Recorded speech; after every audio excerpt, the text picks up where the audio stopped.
दिनांक 25 तारखेपासून अहिल्यादेवींच्या पुण्यश्लोक अहिल्यादेवींच्या त्रिशताब्दीच्या निमित्तानं जलसंपदा विभागाच्या वतीने गोदा ते नर्मदा या जलयात्रेचं आयोजन करण्यात आलेलं आहे.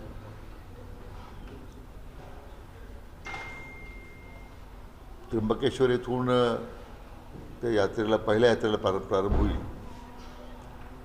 राज्याचे लोकप्रिय मुख्यमंत्री माननीय देवेंद्रजी फडणवीस साहेबांच्या हस्ते ते यात्रेला गोदा कलश ते आम्हाला सुपूर्द करतील आणि ते यात्रेला सुरुवात होईल.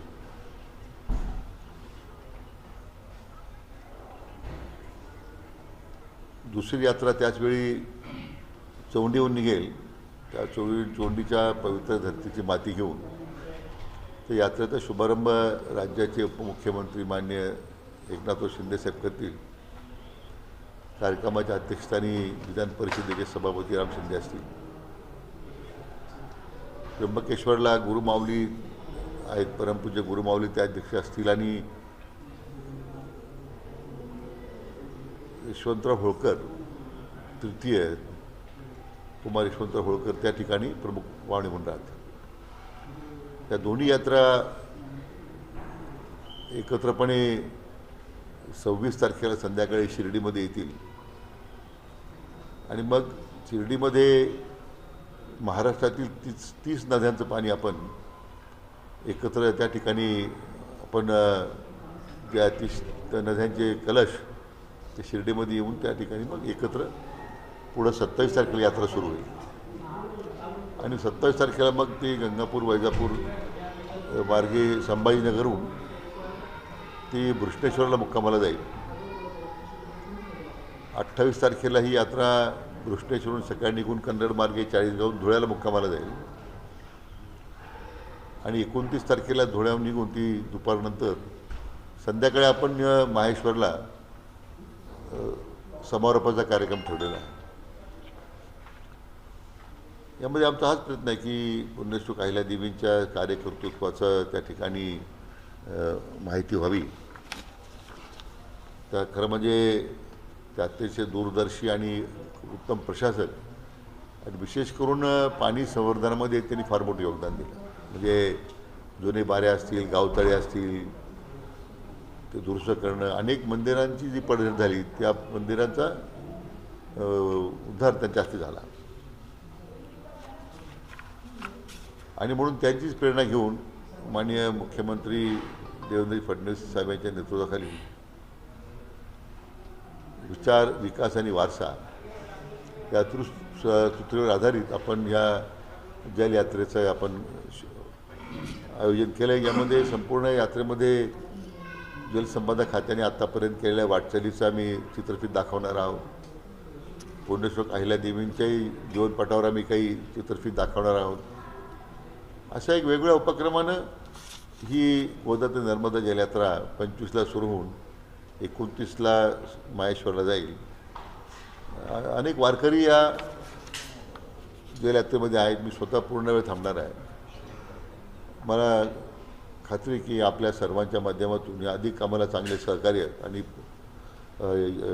या यात्रेच्या निमित्तानं मिळेल अशी अपेक्षा करतो. मी एक पत्र लिहिले सगळ्या महापालिकेंना. हे ऑक्टोबरपर्यंत पाणी या ठिकाणी वापरावं लागणार आहे आणि ते जपून वापरावं अशा पद्धतीचं जलसंपदा विभागात. असे एल निनोचा परिणाम जो सातत्यानं त्याच्या संदर्भात आम्हाला जे अलर्ट्स येत आहेत, भारतीय हवामान खात्याचे असतील, स्कायमेटकडून असेल, आम्ही आता सर्व धरण साठ्यांचं जे फेर नियोजन करून 31 ऑगस्टपर्यंत पाण्याचा पुरवठा झाला पाहिजे अशा प्रकारच्या सूचना दिलेल्या आहेत. तर ते शेतीचं नियोजन, पाण्याचं नियोजन असेल किंवा पिण्याच्या पाण्याचं नियोजन असेल. आता महापालिकेंनासुद्धा आम्ही कळवलं आहे की 31 ऑगस्टपर्यंत धरणातला पाणी साठा जो आहे तो आपल्याला उपलब्ध करून देताना तुम्ही तुमचं अंतर्गत पाण्याचं नियोजन करायचं आहे. आम्ही काही पाणी कपात करा वगैरे आमचं काही काम नाही.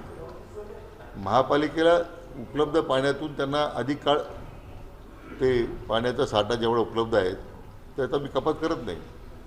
पण उपलब्ध साठा जर एक्झॉस्ट झाला, पाऊस उशिरा आला तर मग शेवटी नागरिकांनाच त्रास सहन होईल. म्हणून महापालिकेवर आम्ही जबाबदारी सोपवलेली होती, तुम्ही त्याचं नियोजन करा म्हणून. असं आहे की ज्यावेळेस असा प्रश्न निर्माण होतो त्यावेळेस पिण्याच्या पाण्याला प्राधान्य दिलं जातं. त्यामुळे आत्ता धरणांमध्ये साठा गेल्या वर्षीचं पाणी पाऊस पडल्यामुळे चांगला आहे. आता काही आपण शेतीला काही निर्बंध घालतोय का, किंवा तशा पद्धतीचं काही वेळ प्रसंगी करू शकू का? नाही, आम्ही आता कालवा सल्लागार समितीच्या झाल्या बैठकीत त्याचं नियोजन केलेलं आहे. असं कुठं शेतीच्या पाण्यात कपात होत नाही. आणि एवढंच आहे की पाण्याचे काटकसरीने वापर झाला पाहिजे, पाण्याची उधळपट्टी थांबली पाहिजे, पाण्याचा गैरवापर थांबला पाहिजे, अशा अनेक गोष्टी दिल्या आहेत. आणि प्रत्येक रोटेशनचं जे पाणी जेवढं उपलब्ध आपण आता मंजूर केलेलं आहे त्यामध्ये किंबहुना त्याच्यामध्ये काही आपल्याला बचत करता आली तर ते पाहिलं पाहिजे, अशा प्रकारच्या सूचना अधिकाऱ्यांना दिलेल्या आहेत. गणेश कारखान्याचा विषय सुप्रीम कोर्टापर्यंत गेला आहे. दोन्ही एका पक्षाचे बोलले की तर भाजप मध्यस्थी करणार का, यावर चर्चा झाली. काय नाही त्याच्यातून तोडगा निघेल असं आणि वाटतं? काय तोडगा नाही, ती सहकारातल्या सगळ्या राजकारणाच्या सहकारातल्या काही भानगडी आहेत. त्याच्यामुळे त्याचं साधारण नियता कोर्टाचं भांडण चालू आहे. त्याच्यामध्ये काय ते भारतीय जनता पक्ष काँग्रेस असं काही नाही आहे. सहकाराच्या कायद्या पद्धतीने कार्य सुरू होत राहील. तनपुरेच्या पाठिंब्याची पण बोललं जाते, काय तुमचा पाठिंबा आहे की नाही काय? नाही, अतिशय स्पष्टपणे माजी मंत्री प्राजक्त तनपुरे यांनी सुद्धा सांगितलेलं आहे की त्यांनी अक्षय कर्डिलेला पाठिंबा दिलेला आहे.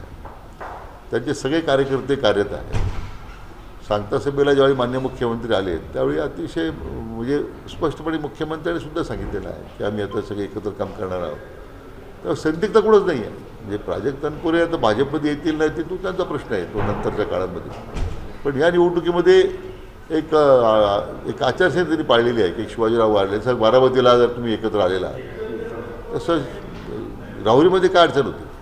म्हणून शिवाजीरावांच्या अचानक जाण्यानंच ही जागा जी रिक्त झाली होती. म्हणून एक तर दोन गोष्टी, एक तर त्या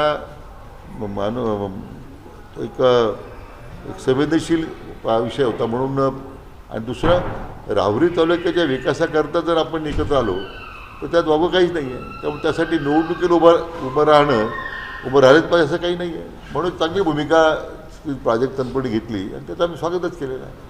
मराठा आरक्षण उपसमिती बरखास्त करा, अध्यक्षपदावरून विखे पाटलांनी नाव घालवलंय असं मनोज जरांगे यांनी निशाणा साधला. आता मनोज जरांगे पाटलांचं मला वाटतं काहीतरी त्याच्यामध्ये काय माहीत नाही, गैरसमज असतील. काय ते अध्यक्षपद बी राहिलंच पाहिजे असं काही नाही आहे. म्हणजे काही काय अध्यक्षपदासाठी फार आश्रयस्थळ आहोत असं काही नाही आहे. जे काम त्या समितीच्या माध्यमातून सुरू आहे त्याची मी वस्तुनिष्ठ माहिती मला वाटतं गेल्या आठवड्यात जरांगे पाटलांना अहवाल पाठवला आहे मी की उपसमिती का सगळ्याच गोष्टी त्यांच्यापर्यंत न गेल्यामुळे सुद्धा गैरसमजूतून त्यांनी काही केलं असेल. आम्ही त्यांना पाठवले सगळे कार्यवाही काय होते, काय सुरू आहे, कशा पद्धतीने सुरू आहे. आता त्यांच्यानंतर मी त्यांच्याशी स्वतः बोलणार आहे परत की आणखीन त्यांच्या मनात काही शंका असतील तर. त्यांचं असं म्हणणं आहे की कामच होत नाही, त्यामुळे मग आता मराठा आणि कुणबी मंत्रालय स्थापन करा, त्याशिवाय पर्याय नाही. नाही, त्याची आवश्यकता नाही आहे. कारण शेवटी जी काही त्यांची मागणी होती हैदराबाद गॅजेटच्या अंमलबजावणीनंतर जवळजवळ 54,000च्या लोकांना दाखले दिले गेलेले आहेत. यापूर्वी समिती स्थापन होण्यापूर्वी जवळजवळ 2,36,000 दाखले दिलेले आहेत. ज्या काही विशिष्ट भागांमध्ये हा प्रॉब्लेम होता हैदराबाद गॅजेटच्या अंमलबजावणीबद्दल त्याचीसुद्धा कारवाई सुरूच आहे. मी दैनंदिन मॉनिटर करतो आहे. मी उलट जरांगे पाटलांनाही विनंती केली होती. मागे एकदा आपल्याला म्हटलं होतं की त्या भागातील जे लोकप्रतिनिधी आहेत, आमदार आहेत, खासदार आहेत, त्यांच्यावरसुद्धा दबाव आणण्याची गरज आहे की त्यांनीसुद्धा त्यांच्या मतदारसंघामध्ये या दाखल्यासंदर्भात कारवाई किती शीघ्रगतीने व्हावी, लवकर व्हावी, कडक व्हावी, अशा पद्धतीने त्यांचीसुद्धा तेवढीच जबाबदारी आहे ना. त्यांना फक्त निवडणुकीसाठी जरांगे पाटलांची मदत पाहिजे असेल तर ते चुकीचं आहे. त्यांनीसुद्धा या कामासाठी मी पाटलांनाही विनंती केली आहे की तुम्ही त्या लोकांनाही, त्या लोकप्रतिनिधींनाही थोडा आपण जरा अंकुश ठेवला पाहिजे. तुमच्यावर विश्वास खूप दर्शवला होता, मात्र आता निशाणाही तुमच्यावर नाही, तो गैरसमजुती नाही. त्यांचं काय असं माझ्याबद्दल काही असं दुराग्रह नाही आहे. तर आम्ही चर्चेमध्ये त्यांचं गैरसमज दूर करू. बारामतीमध्ये 2019ची निवडणूक पवार विरुद्ध पवार होईल अशा पद्धतीचं चित्र दिसतंय. कारण की अजित पवारांचे धाकटे चिरंजीव म्हणतात की 29ला ते लढतील आणि त्यामुळे पुन्हा एकदा पवार विरुद्ध पवार अशा प्रकारचं चित्र तिथं पाहायला मिळेल. काय खरं म्हणजे त्याच्यावर मी काय भाष्य करणार. पवारांच्या आता तरी दोन्ही पवार एकत्र लढावेत त्यांनी एकमेकाला पाठिंबा द्यावेत, तर त्यांचा तो विषय आपण एकूण फार लांब आहे अजून. बघा काय होतं, बरं काय होतं, बऱ्याच गोष्टी घडतील त्यापर्यंत. आमदार गायकवाडांची एक ऑडिओ क्लिप व्हायरल होती, जे पुस्तक होतं शिवाजी कोण होता, त्याचे जे प्रकाशक आहेत त्यांना जीवे मारण्याची धमकी त्यांनी दिली आहे. त्यांचं म्हणणं आहे की या पुस्तकामध्ये शिवाजी महाराजांचा एकेरी उल्लेख कसा करू शकतो. आता मुळात संजय पुस्तक गायकवाड. पानसरेंनी लिहिलंय आणि ते खूप जुनं आहे. असं ते कॉम्रेड दत्ता पानसरेंनी एक पूर्वी पुस्तक लिहिलं आहे छत्रपती शिवाजी महाराजांबद्दलचं. ते फार पूर्वी त्याच्यावर कॉन्ट्रोवर्सी झालेली होती. दुर्दैवाने त्याच्यानंतर त्यांची हत्या झाली. त्याच्यामध्ये मी स्वतः कोल्हापूरला जाऊन त्या गुन्हेगारांना अटक करण्यासंदर्भात पाठपुरावा केला, पण त्याच्यामध्ये कारवाई करायची बाबतीमध्ये पुष्कळ आग्रह धरला. आपण मला वाटतं आमदार गायकवाडाने माझी विनंती, आपण आता ह्या अशा कॉन्ट्रोवर्सीमध्ये जाऊ नये. याच्यामध्ये पूर्वी काही सगळे या बाबतीत निकाल झाले नाही पूर्वीच. थँक्यू. आम्ही आता 27ला शिर्डीहून निघून ते फोक याख्यानचा कार्यक्रम, फोक आख्यान, तो कार्यक्रम आहे शिर्डी संध्याकाळी 26ला. ओके ओके, चांगला आहे. हां, पण पुढे म्हणतात तुम्ही पाहिलं नाही ते. चांगला आहे. सगळे तरुण मुलं आहेत. आणि खूपच सुंदर गाणं. हां, फोटो. तर ते मिळत नव्हतं आपण म्हणजे उद्या सामान्यांच्या मध्ये दाखवलं. तर आता मला वाटतं कमा जाणार आम्ही. अभी हिंदी में क्यों सवाल पूछे? खरगे जी का जो बयान का मैं तो तीव्र शब्द से निषेध करता हूँ. इतने बुजुर्ग नेता है, उनसे ये उम्मीद नहीं थी और उनके ऊपर तो कार्रवाई होनी चाहिए.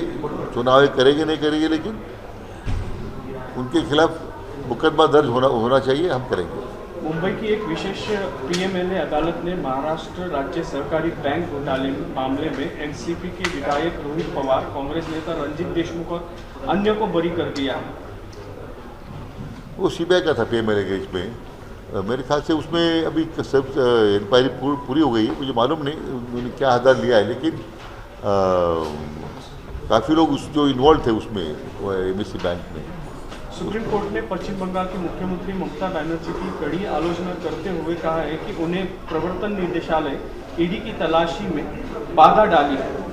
लोकतंत्र खतरे में है, कोर्ट ने कहा. सुप्रीम कोर्ट माननीय सर्वोच्च न्यायालय ने जो टिप्पणी की है उसके ऊपर तो मैं टिप्पणी नहीं कर सकता, लेकिन उस बात सही है.